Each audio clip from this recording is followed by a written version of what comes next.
ស្ដាយណាស់សម្លឹងមើលមេឃឃើញហ្វូងតារាអូលណែនចិន្តាជឿផ្សាក្នុងចិត្តអ្នកណាមិនយំងុំទាំងទ្រុងឆ្អិត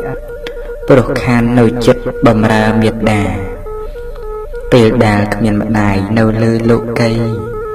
ទៅយល់តម្លៃថារស់ឯកាកូនដឹងខុសហើយសូមលើកទោសាដល់កូនផងណាអ្នកម្ដាយមានគុណ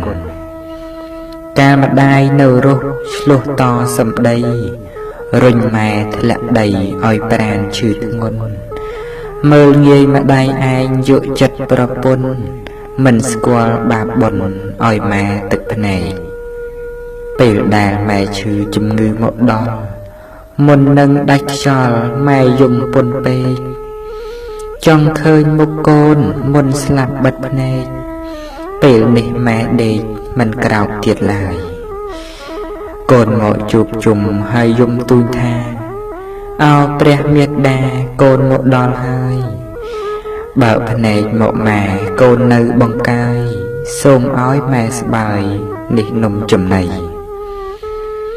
ម្ដេចក៏ស្ងាត់សូន្យមិនបើកនេត្រាហេតុអ្វីមេត្តាមិនព្រមហាស្ដីម៉ែរស់វិញមកហើយចង់បានអ្វីសម្ពុតអាវថ្មីលៃឲ្យទាំងអស់ពេលនេះម៉ែស្លាប់ចោលរូបកូនហើយពុទ្ធោព្រះអើយកូនសែនស្រណោះកូនខុសធ្ងន់ណាស់មិនគួរឡើយសោះឲ្យម៉ែក្រៀមក្រោះដល់អស់សង្ខារកូនយំបោកខ្លួនពេលហែសពទៅចិត្តចូលដល់ផ្លូវទៅកាន់បាឆា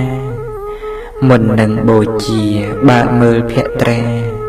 ចិត្តកូនខ្លោចផ្សាឈឺគ្មានអ្វីផ្ទឹមភ្លើងឆេះឆាបរូបឲ្យឃ្លាតទៅឆ្ងាយកូនរស់គ្មានម្ដាយបាត់ស្នាមញញឹម